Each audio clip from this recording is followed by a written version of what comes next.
Buenas noches, bienvenidos a Tiempo Después, soy Melanie Urbina. Buenas noches a todo el país, soy Juan Luis Orrego y estamos en Tiempo Después. Las cosas avanzan cada vez más rápido, pero nada como las comunicaciones, que han transformado los espacios privados en espacios públicos. La pregunta es, ¿hasta dónde vamos a llegar? En los años del virreinato, una carta podía demorarse entre 40 y 50 días en llegar a Lima. Claro, si es que la nave no naufragaba. Sin embargo, ahora podemos chatear o conversar al mismo momento con alguien que está en el viejo mundo. El programa de hoy, del chasqui al Facebook.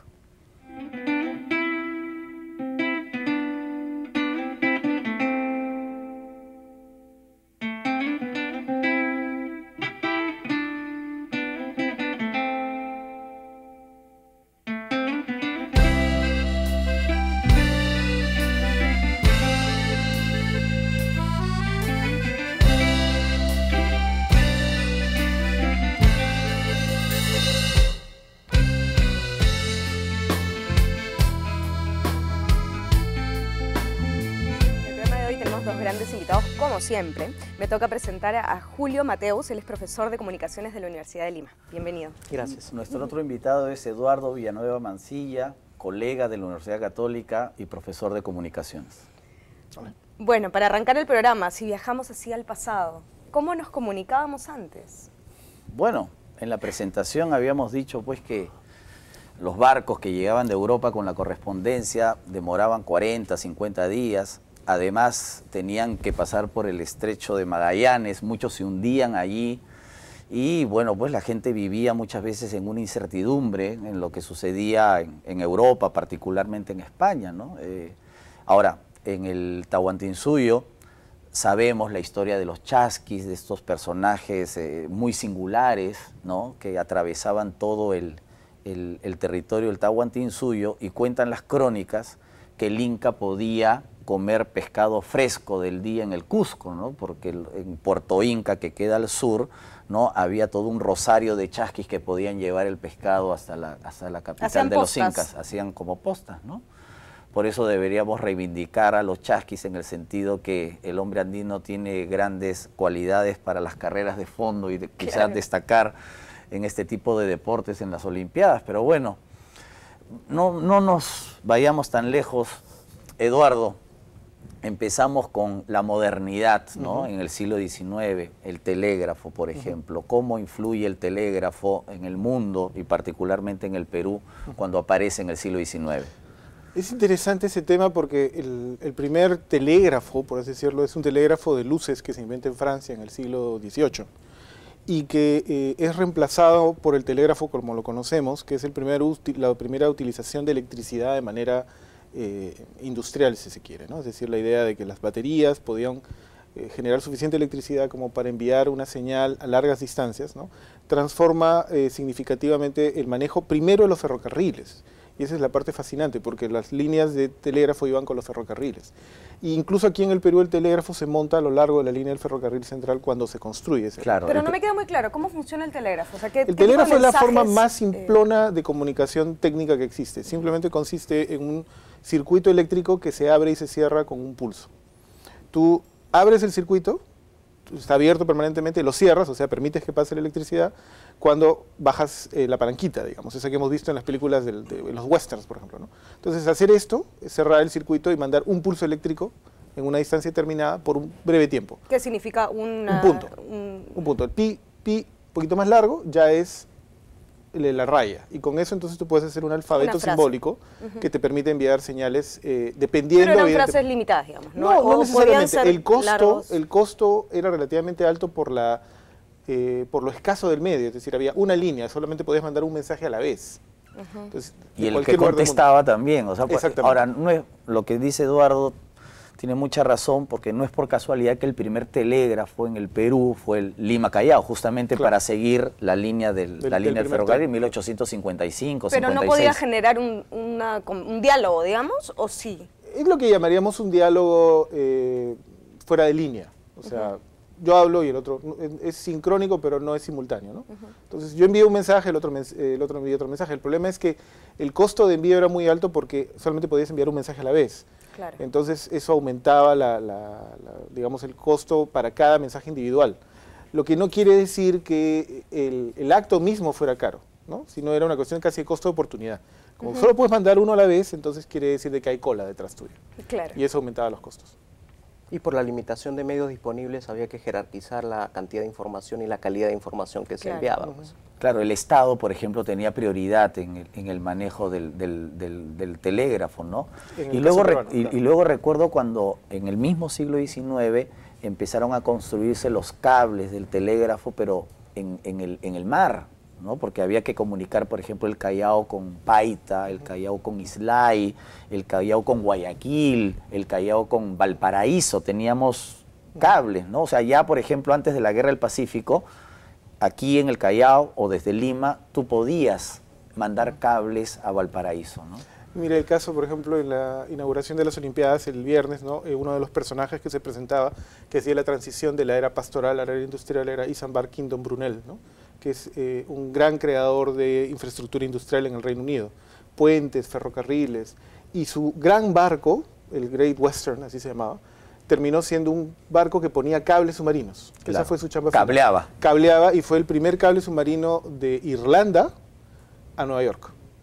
Y eso permitió una revolución, porque eso quería decir que cuando se abría la bolsa en Londres, el telégrafo enviaba las cotizaciones de, por ejemplo, los nuevos productos a Nueva York, y entonces permitía especulación en tiempo real casi, claro, de lo que estaba por venir en un barco que iba a llegar 3 semanas después. O sea, desde el mensaje hasta que se recibía el mensaje, ¿cuánto tiempo pasaba? A pesar de la distancia. Debido a era casi simultáneo. Es casi simultáneo. Casi simultáneo. O sea, realmente porque era las señales revolución. eléctricas van a la velocidad de la luz. El problema está en que igual hay un acto de pulsación, ¿no? Que demora.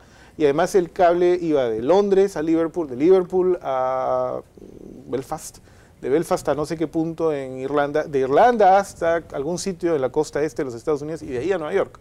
Y en cada uno de esos puntos había que hacer pulsos. O sea, no era que era un rosario de... Exactamente. ¿No? Ahora, esto lo del telégrafo a mí me gusta mucho porque, por ejemplo, durante muchos años en el mundo, el telegrafista fue todo un personaje. Claro. Porque, por ejemplo, había un pueblo, ¿no? Y, por ejemplo, se moría el telegrafista, ¿no? O se enfermaba o se iba, ese pueblo quedaba prácticamente incomunicado. Claro. Allí, yo tengo una anécdota distinta con radioaficionados, cuando no había ni siquiera telégrafos, ¿no? Hace muchos años, un terremoto, yo no estaba en Lima y la única forma de comunicarse desde el Valle de Chanchamayo a Lima era por el radioaficionado. También era el centro del pueblo, porque en esa época no habían teléfonos, pero la comunicación a larga distancia era carísima. Ya no habían telégrafos, habían sido reemplazados por el telex, pero cuando había un terremoto, las líneas dejaban de funcionar. Entonces la única forma de comunicación era la comunicación radiante, y era el radioaficionado. Porque es otra frecuencia, además. No, porque además el cable es cable. El cable se cae una parte del cable y se cae toda la infraestructura, ¿no? Hay un terremoto en Lima y hasta hace unas décadas, por ejemplo, se caían las centrales más antiguas, que eran electromecánicas, y tenían relays, digamos, ¿no? Entonces se caía el relay físicamente. Y para restaurar el servicio, alguien tenía que entrar a ponerlos. Perdón, ¿qué cosa es el relay? Se explica a los televidentes. El relay es cuando uno es un circuito que se crea por un tipo de ignición, por ejemplo, ¿no? Como en el auto. Cuando tú mueves la llave, lo que haces es juntar dos polos. Eso se llama relay. ¿Ya? Y entonces, el momento de juntarlos, crea un circuito, una señal eléctrica, que es lo que hace que arranque el auto. Las centrales telefónicas antiguas, las que ya no utilizan operadoras, creaban los circuitos mediante relays.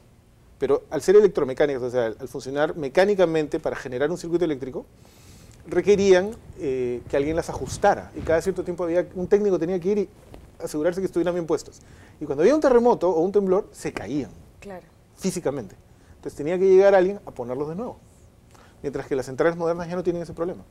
Las centrales modernas son completamente digitales y se malogran todas o funcionan todas.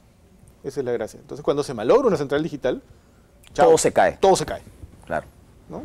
Ahora, del telégrafo, hablando en sentido cronológico, está el teléfono, pues, ¿no? El teléfono llega en la década de 1890, ¿no?